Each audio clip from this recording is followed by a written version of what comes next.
Ma réflexion et la présentation qui en découle sont nées d'une observation, en fait, de plusieurs observations d'un même phénomène. Et on en a eu un exemple, notamment avec la table ronde d'hier. Mais en fait, la réflexion est née d'une instance particulière qui a attiré mon attention grandement à l'époque. Donc, c'était l'année dernière, durant la journée d'études de gender genre qu'on avait organisée avec le groupe de recherche Rêve en boucle. Je me souviens que durant la présentation de Pascal Laplante-Dubé, qui est assis ici, qui portait sur un ouvrage quand même assez avancé dans la série The Realm of the Otherlings de Robin Hobb. Donc, pendant sa présentation, se trouvait dans la salle une personne qui était intéressée en fait à lire la série et qui ne voulait pas se faire spoiler en fait, ne pas la nommer, c'est Roxane Chartrand, assise devant moi. Et donc, elle désirait se garder surprise des événements fictifs dont Pascal avait parlé dans sa présentation. Et elle voulait préserver sa mémoire des spoilers. Elle a donc quitté la salle durant la présentation de Pascal, se disant qu'elle réécouterait éventuellement les enregistrements faits par l'EIC au moment où elle aurait achevé sa lecture de la série. Il ne s'agit que d'un exemple marquant d'un phénomène qui prend de l'ampleur dans les colloques et même dans certains articles qui analysent la culture populaire. Les avertissements de spoilers apparaissent systématiquement, des gens quittent les panels, se bouchent les oreilles, chantent parfois même, s'inquiètent à savoir si la communication divulgachera, pour prendre le beau terme de l'Office québécois de la langue française, de divulgacheur. Donc, si la communication divulgachera la série en cours de visionnement, en cours de lecture, ou l'œuvre qu'on aimerait consommer éventuellement. Donc, lorsqu'on étudie l'imaginaire et les pratiques de la culture populaire contemporaine, et même lorsqu'on prend comme objet d'analyse des œuvres parues dans les 20 dernières années, on se confronte à un corpus excessivement vaste qui nous était il nous était impossible d'en maîtriser l'entièreté du contenu primaire, éventuellement aussi avec les pratiques de binge-watching et autres, et l'espèce de frénésie et de vitesse à quel point les œuvres de culture populaire paraissent, surtout les œuvres sérielles. Donc, on a de la misère à keep up, donc à prendre le dessus sur tout ce qu'on aimerait consommer. Et justement, aussi, dans la table ronde, ça a été un sujet à aborder, de savoir, on n'est pas tous au même niveau de séries qui sont parues déjà d'une dizaine d'années. Donc, il y a toujours ce conflit-là entre quelqu'un qui a déjà écouté, quelqu'un qui n'a pas écouté, et les spoilers qui peuvent émerger dans les analyses. Malgré tout, je me disais qu'il n'y aurait pas de spoiler alert dans un colloque sur la littérature du 17e ou du 18e siècle, par exemple, sur la poésie ou sur le nouveau roman français. Or, les pratiques changent éventuellement. Certes, on peut lancer à la blague un spoiler alert avant de dire qu'Emma Bovary meurt à la fin du roman de Flaubert, si vous ne le saviez pas déjà. Je m'excuse, Simon. Mais vous ne serez jamais aussi frustré de l'apprendre, si vous ne le savez pas déjà, éventuellement, que si je vous divulguais la mort à venir d'un personnage important dans une série télé que vous êtes en train d'écouter. Évidemment, certains secrets sont mieux gardés que d'autres. Les romans d'Agatha Christie, qui ont maintenant plusieurs dizaines d'années de vie, semblent imposer un plus grand respect pour l'identité des meurtriers révélée à la fin des récits, que l'identité, par exemple, du père de Luke Skywalker, ou même, spoiler alert pour Force Awakens, épisode 7 de Star Wars, la mort de Han Solo dans le film qui est paru en salle en 2015. Donc déjà là, il y a une espèce de décalage temporel qu'on peut observer ici. Il y aura toujours une œuvre qu'on aimerait consommer sans en connaître la fin, parce que bien que nous étudions la culture populaire, on est aussi des amateurs et des amatrices de ces mêmes œuvres dans notre vie non académique. Ça arrive des fois. Donc, en faisant des recherches pour ma présentation, j'ai aussi éprouvé mes propres réflexes d'anticipation et de répulsion devant l'éventualité de lire par accident un spoiler dans les articles que je consultais. Et ça, même pour des séries que je ne voulais pas nécessairement regarder, comme Lost par exemple. J'avais aucune intention d'écouter Lost, mais j'avais quand même pas envie de savoir qui tuait qui à quel moment. Donc, je vais essayer le moins possible de vous spoiler quoi que ce soit durant la présentation, mais je ne peux rien vous garantir pour l'instant. Voilà. L'utilisation des spoilers alerts et même la notion même de spoiler et la réaction qu'elle provoque chez la plupart d'entre nous ici présentes semble ici avoir avec un certain type d'expérience influencée par plusieurs facteurs. J'entends le mot expérience ici comme le fait d'éprouver personnellement quelque chose. faire l'expérience de la lecture ou de la spectature est par conséquent un acte personnel, subjectif, mais qui mobilise un ensemble de processus interprétatifs réglés en fonction du texte. Je prends le terme texte ici dans son sens le plus large, là, donc qui peut inclure tout médium ou support médiatique. Donc, en fonction du texte dont on fait l'expérience. Le spoiler peut donc ruiner, si on se réfère à son étymologie, des textes qui possèdent une forme particulière de narration, donc qui est très souvent sérielle, mais ce n'est pas toujours le cas. Certains genres fictifs ont plus de potentialité d'avoir des fins surprenantes, comme le genre policier, évidemment, le suspense, certains récits d'action où il y a beaucoup de morts de personnages aussi. Certaines formes de récits, comme la nouvelle et sa finale surprenante, offrent un danger plus grand que le plaisir de lecture soit gâché par la connaissance de certains éléments du récit préalable à la première lecture. Bien que le texte détermine une partie de son interprétation, donc fuir ou vouloir se protéger des spoilers sous-entend un certain investissement cognitif et affectif dans l'œuvre que je lis ou je regarde. Ainsi, notre attitude vis-à-vis des spoilers soulève des questions qui touchent à la fois au plaisir du texte, au pouvoir immersif de la fiction, aux enjeux entourant les communautés de fans, et qui nous poussent même à devoir réévaluer la définition même que nous donnons à la notion de texte. Pourquoi donc avons-nous peur des spoilers? Avant de plonger au cœur de considérations plus théoriques, donc je reviendrai sur les sujets que j'ai mentionnés plus tard dans la présentation, j'ai décidé d'aborder le sujet à partir d'un débat encore d'actualité, c'est-à-dire le débat qui oppose la critique majoritairement cinématographique dans les médias mainstream et les communautés de fans. Donc, d'un côté du débat d'abord, les blogs qui traitent de nouvelles sur les œuvres de culture populaire ou encore les forums de discussion ont normalisé la pratique du spoiler alert en intégrant des outils de graphisme, comme on voit à l'écran en ce moment, ou simplement en indiquant la présence de divulgateurs dans la publication initiale d'une discussion sur Reddit, par exemple. Des blogs comme IO9, que j'ai montré précédemment, font notamment des compilations dans ce qui s'appelle des morning spoilers, donc des nouvelles à venir à partir d'œuvres qui ne sont pas encore parues, à partir d'indices ou même seulement de comptes rendus de conférences de presse sur les œuvres à paraître. Donc, j'en profite ici pour ouvrir une brève parenthèse, que l'exemple des morning spoilers témoigne de la difficulté de donner une définition précise et englobante de la notion de spoilers. Donc, pour emprunter les mots de Jonathan Gray et Jason Mitchell, qui étudient le fandom de Lost, le spoilers est dans l'œil de celui ou celle qui le regarde. Ainsi, c'est l'interprète du texte qui détermine de manière très subjective et idiosyncratique ce qu'il ou elle définit comme un spoilers. Donc, il peut s'agir d'éléments d'intrigue qui dévoilent la fin du texte, la mort de certains personnages, c'est plus courant, des revirements de situation ou des plot twists surprenants. Certains fans considèrent les previews d'épisodes à venir ou les previously on, dont on parlait hier, au début d'un épisode ou d'une série télé comme des spoilers, puisqu'ils indiquent les événements qui peuvent refaire surface pendant l'épisode. Le casting d'un acteur ou d'une actrice, la fuite prématurée d'un scénario ou même la pub d'une gamme de jouets ou de produits dérivés peuvent aussi constituer des spoilers. Donc, pour ma présentation d'aujourd'hui, je vous laisserai le soin d'utiliser votre propre définition du spoilers, considérant que je m'intéresse moins à l'objet lui-même qu'à l'expérience très personnelle qu'on peut avoir d'un spoilers. Donc, je ferme ici ma parenthèse. Parallèlement, donc si les médias consultés en ligne n'offrent pas d'avertissement, on peut se prévenir des spoilers avec une petite vidéo de toutes les extensions qu'on peut ajouter à Chrome, donc le navigateur Internet. J'arrive pas à la fin de la liste, là, donc ces extensions peuvent bloquer des informations non désirées. Donc on voit, il y a beaucoup de fandoms qui reviennent, comme Star Wars et Game of Thrones notamment. On assiste aussi à une mobilisation collective des communautés de fans qui repose sur beaucoup de bonne foi à la sortie de certains films ou de certaines séries pour effectuer une espèce d'embargo de spoilers de la dite œuvre. On voit ça notamment avec Star Wars qui donne comme 2 mois où on essaie de ne pas divulgacher sur Internet avec des mimes ou des références explicites, ou avec Infinity War récemment, qui est un petit peu le même phénomène qui s'est produit. Voilà. Ça a continué à descendre. De l'autre côté du débat, les critiques des médias mainstream dénoncent cette séparation des informations qui rend leur tâche plus difficile.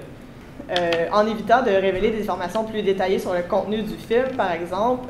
Ici, on a un exemple d'une critique de Infinity War dans le New York Times. Cette pratique restreint les paramètres de la critique, pour citer le critique ici, M. Scott.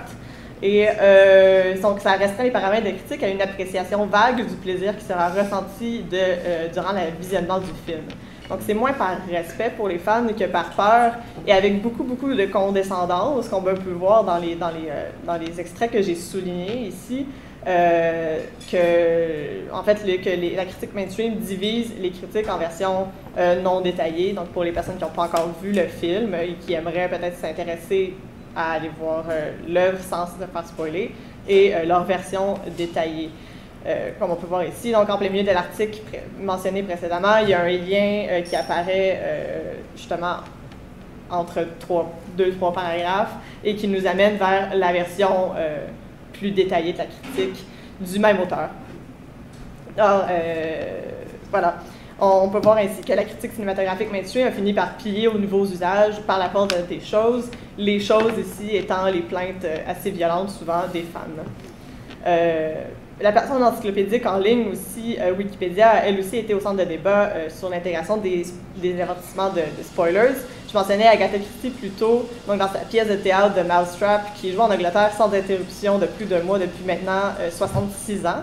Donc, la pièce a vu sa fin révélée sur sa page Wikipédia, et le petit-fils de l'autrice, Matthew Pritchard, a adressé des critiques au site web, puisque Agatha Christie désirait que la fin de sa pièce ne soit jamais publiquement révélée.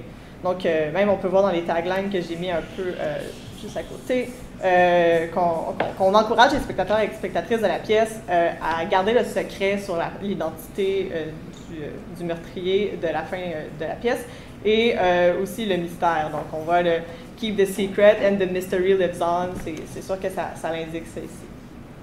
Or, bien que Wikipédia intégrait à ses débuts des avertissements de spoilers, à partir de 2006, la pratique a cessé graduellement pour cause de redondance et de subjectivité. Donc, ici, sur la page Wikipédia Spoiler, donc, qui explique un peu le processus éditorial de Wikipédia, on mentionne qu'aucun outil de travail, les raisons pour lesquelles on a arrêté, donc ça dit qu'aucun outil de travail académique ne contient d'avertissement. On peut peut-être remettre en question, avec les développements plus récents, cet argument-là. On dit aussi que déjà que si on te dit que ça va être un résumé de l'œuvre ou une description plus détaillée, c'est un peu redondant d'utiliser spoiler alert et de parler d'une description détaillée. Donc, c'est un peu redondant. Mais c'est très important aussi, un peu comme je le mentionnais plus tôt, l'interprétation subjective, l'importance des détails. Donc, pour certaines personnes, des spoilers n'ont pas la même définition. Ça rend vraiment difficile la systématisation de la pratique, donc ils ont décidé de juste les mettre, puis faites attention quand vous lisez Wikipédia. Voilà. Donc, à partir de ces débats, on peut dégager dans un premier temps deux postures distinctes. Donc, d'une part, on a la posture des fans ou celle du grand public un peu moins fan, mais qui veulent tout de même éviter les spoilers. Cette posture, en fait, ces gens s'organisent en communauté, développent des techniques de partage et de critique des œuvres, ou même développent des applications, des extensions de navigateur Internet, visant à séparer les espaces de discussion avec et sans spoilers. De l'autre côté, on a la posture, évidemment, des critiques qui s'intéressent peu de se protéger des divulgateurs et qui priorisent une analyse et une appréciation de l'œuvre dans son ensemble, donc sans amputer la narration de sa fin, quitte à révéler des mystères et des surprises intrinsèques à la narration d'origine. Et donc, ils évoquent l'argument d'études en profondeur du médium, ils s'intéressent plus à la qualité de l'exécution, donc dans la critique mainstream, et relaient alors dans leur discours donc, la fiction et l'investissement affectif au second plan. Des études de Mattei Caianescu sur la relecture suggèrent en ce sens que la première lecture est habituellement un processus diachroniquement linéaire. On pourrait comparer à la notion de lecture en progression telle que Bertrand Gervais l'a définie, c'est-à-dire un mouvement de lecture qui s'intéresse à comprendre les éléments du texte et qui adopte le protocole institué par le contrat de lecture. Caianescu suggère la possibilité, en fait, d'effectuer une double lecture, donc l'équivalent d'une relecture au moment de la première expérience du texte, qui serait facilitée par une connaissance préalable des éléments de l'intrigue, donc par la connaissance des spoilers. Les études psychologiques sur le sujet, donc j'ai pas le temps d'en parler en détail ici, mais on pourra en discuter pendant la période de questions si ça vous intéresse, parce que j'en ai eu quand même un bon paquet. Et aussi que les sondages effectués dans les communautés de fans par des chercheurs comme Henry Jenkins, évidemment dans sa recherche sur la communauté, le fandom de Survivor, et Jonathan Gray et Jason Metal que j'ai mentionné précédemment, donc sur Lost. En fait, ces deux types d'études, donc les sondages et les tests, confirment l'hypothèse de Mattei Călinescu au sujet de la compréhension du texte et des spoilers. Donc, la connaissance des spoilers favoriserait une compréhension en profondeur du texte dès la première lecture, et c'est un peu prouvé. Călinescu associe ce dernier type de relecture, donc celui, la lecture en profondeur, aux critiques et aux universitaires dont l'expertise dans le domaine, je traduis ici un peu louchement la citation que je vous montre. Donc leur expertise dans le domaine leur permet d'analyser la construction de l'œuvre et identifier ces éléments de méthode réflexifs ou intertextuels au moment de la première lecture. À l'inverse, l'auteur associe le plaisir naïf de la première lecture linéaire et curieuse, donc au happy ordinary reader. Or, selon Bertrand Gervais, les deux économies de l'acte de lecture, donc la lecture en progression et la lecture en compréhension, donc qui renversent le rapport de subordination au texte dans le but d'effectuer une lecture d'acquisition des éléments du texte et d'en faire une interprétation. Donc, ces deux opérations-là sont indissociables, en fait, et ne constituent pas nécessairement deux moments distincts de la lecture, et ce, peu importe l'expertise académique ou non de l'actrice ou du lecteur. On remarque alors que les deux postures que j'ai postulées précédemment sont moins nettement distinctes. La compréhension du texte et le plaisir de lecture, bien qu'ils puissent être interreliés corrélativement, doivent être considérés distinctement lorsqu'on parle de l'expérience du texte. Donc, d'une part, la pratique des fans qui consomment des spoilers, donc les fandoms que je mentionnais précédemment et les études d'Henry Jenkins, Jonathan Gray et Jason Metal, donc qui étudient vraiment les gens qui sont passionnés de ce type de consommation-là et de lecture des textes. Donc, ce type de pratique nous pousse à étendre la définition du texte en prenant en compte ces usages paratextuels par les communautés en ligne. Donc, l'espèce de jeu, essayer de deviner qu'est-ce qui va se passer, la discussion, on découvre des indices, surtout avec Lost. Donc, il y a des indices parce que la série est construite comme un puzzle. Donc, on essaie de trouver des morceaux du puzzle et de faire des hypothèses et de prévoir qu'est-ce qui va se passer. Donc, les fans des spoilers consomment ainsi le texte comme un jeu et le plaisir de l'expérience leur vient en grande partie à travers l'expérience collective de cette chasse au trésor et l'interaction avec les autres membres de la communauté. Ainsi, les spoilers font éclater les frontières du texte telles qu'elles se conçoivent dans les théories plus linéaires de la lecture empirique sur la redéfinition de ces notions de texte dans ce contexte très spécifique. Je vous renvoie à l'étude de Jonathan Gray dans son ouvrage « Shows Sold Separately, Promotes Spoilers and Other Media Paratexts » où il redéfinit vraiment la notion de texte en fonction de ces paratextes-là qui prennent des formes assez hétéroclites souvent, mais qui essaient de les intégrer justement à son étude du texte qui n'est plus nécessairement qu'est-ce que l'auteur ou les producteurs décident de créer. Et d'autre part, donc dans l'espèce de redéfinition de l'autre posture, donc il existe quand même une posture critique qui veut composer avec les contraintes des spoilers, mais qui valorise tout autant l'analyse en profondeur du texte. Donc c'est le questionnement à l'origine de ma communication, l'observation des manières de négocier le plaisir naïf, pour reprendre le vocabulaire de Mattei Călinescu, de la première lecture, et aussi la critique, tout en considérant l'expérience de la tension narrative pour se référer aux thèses de Raphaël Baroni, donc qui définit la tension narrative en fonction du suspense, de la curiosité et de la surprise. Donc on essaie de lire dans un premier temps de façon naïve et de vivre la tension narrative dans son déploiement affectif le plus pur et de vivre ces étapes-là et de les intégrer par la suite dans nos analyses postérieures en profondeur des textes. Nous effectuons certes des analyses incomplètes, utilisons des spoiler alerts qui encouragent des écoutes différées et des lectures retardées des analyses académiques, et ce, dans le but de se laisser aller au plaisir d'une première lecture qui ne soit pas, qui soit spoiler-free. Pourquoi alors lire ou regarder pour la première fois? Pourquoi vivre les surprises? Pourquoi vivre les plot twists et succomber volontairement aux subterfuges, aux mensonges, des narrations trompeuses? Pourquoi lire dans le bon ordre et vivre la tension narrative telle que le texte voulait nous la faire vivre? Lorsque je suis la mécanique du texte, lorsque je m'inscris en rouage à la machine interprétative du texte, ou autrement dit, lorsque j'essaie de me mettre dans les souliers de son lecteur modèle, pour reprendre le concept d'Umberto Eco, je désire faire une expérience qui est celle des fans, ou du moins lorsque moi, Megan, j'effectue lorsque moi je suis fan. Ma volonté personnelle d'éviter les spoilers dérive ainsi d'une démarche auto-ethnographique où je fais l'expérience de la nouveauté et que je considère comme une expérience authentiquement, même si je mets des guillemets, fan, puisque cette expérience m'offre une meilleure compréhension de l'objet que je consomme et de la relation, aussi très importante, affective que j'entretiens avec lui. C'est donc moins le plaisir du texte qui m'intéresse que les discours et la posture sous-entendue par la réaction que j'ai par rapport aux spoilers.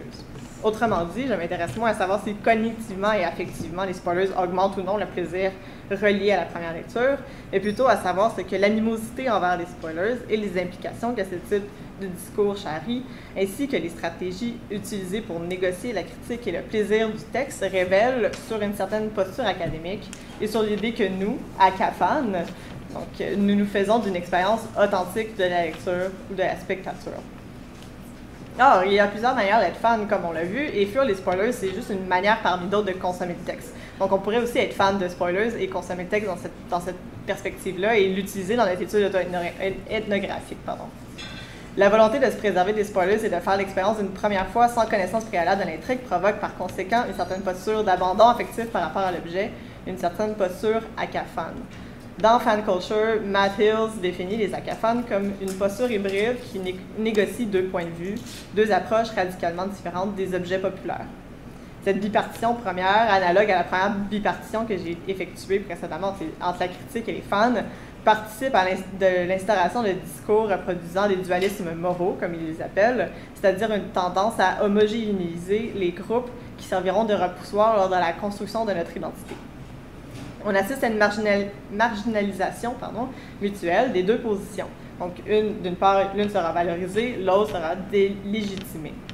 Ces discours antinomiques se structurent, selon Hills, à partir d'une subjectivité imaginée, donc imagined subjectivity, c'est-à-dire une version idéalisée d'une subjectivité qui ne correspond en rien au sujet empirique et qui permet d'établir et de maintenir une communauté ainsi que le système de valeurs qui lui est associé.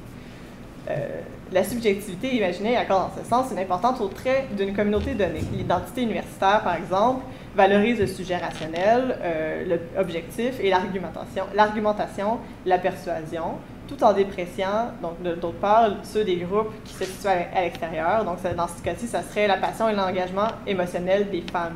L'approche ethnographique et auto-ethnographique constitue en ce sens une tentative d'allier l'expérience fan vécue à la critique universitaire. La posture acafan nécessite alors d'embrasser les contradictions propres à ce point de vue hybride, variant nécessairement en fonction des usages des chercheuses et des chercheuses. La construction de l'identité acafan s'effectue ainsi à partir d'une subjectivité imaginée qui rassemble nécessairement des individus en collectivité dans l'opposition à un autre servant de repoussoir. Le regroupement sous-entend alors un double mouvement. Donc, le premier mouvement désigne la construction et la consolidation de la collectivité qui s'assemble autour d'une certaine subjectivité imaginée et contre une autre, nécessairement. Plus qu'une subjectivité imaginée, on pourrait alors parler, pour reprendre les thèmes de Benedict Anderson, de communauté imaginée. Donc, si Anderson cherche à théoriser l'identité nationale et le nationalisme, entre autres à partir de la notion d'imaginaire collectif, son approche constructiviste s'agence à plus petite échelle, certes, avec la notion de subjectivité imaginée utilisée par Matt Hills. Le partage du plaisir du texte et plus généralement de l'appréciation constitue, dans le cas du sujet qui m'intéresse aujourd'hui, une dynamique essentielle à la formation de la communauté et à sa consolidation. Intervient ici dans la formation de l'identité acafan une dimension fortement socio-affective, au sens où l'individu se construit à travers son expérience affective partagée avec une communauté qui a vécu une expérience similaire, ou à tout le moins qui recherche cette expérience similaire. Le second mouvement est celui de l'interprétation des œuvres en fonction de la communauté dans laquelle l'interprète s'inscrit. On dépasse 25. J'ai laissé un. OK, c'est bon, j'achève. Donc, en fonction de la communauté interprétative, donc pour reprendre le concept de Stanley Fish, qui dirige et influence l'interprétation des textes. Par conséquent, l'interprétation pragmatique du texte s'effectue en fonction d'expériences affectives partagées et similaires. À ce point de vue, c'est intéressant de se méfier aussi de nos habitudes de lecture et de se retourner parfois pour observer ce qui se cache dans leurs angles morts. La construction identitaire du groupe Akafan, qui fut les spoilers dans le but conscient ou inconscient d'effectuer l'expérience de la nouveauté et de lire le texte dans l'ordre où il était destiné. Donc, cette communauté s'organise très précisément autour d'un type d'expérience affective et cognitif particulier. Je vais sauter pour conclure tout de suite. Donc, lorsqu'on s'aventure aussi rapidement sur lorsqu'on s'aventure du côté des théories sur l'acte de lecture, tel que Bertrand Gervais les définit, notamment dans Figure lecture, et l'acte de spectature, tel que défini par Martin Lefebvre. Donc, celles-ci font intervenir le concept de figure pour tenter de définir le processus d'appropriation singulier du texte. Ceci demande alors comment les œuvres marquent mon imaginaire, comment finissent-elles par s'amalgamer à ma vie, à mes souvenirs, comment je m'approprie les fictions.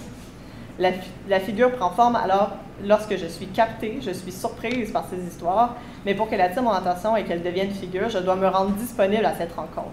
La posture Akafan, donc celle qui fuit les spoilers et qui désire éprouver la nouveauté narrative, s'ouvre aisément à ces rencontres fortuites, à la surprise de se voir happé par la fiction et à s'abandonner pour se laisser contaminer, se laisser transformer par l'expérience du texte. Merci.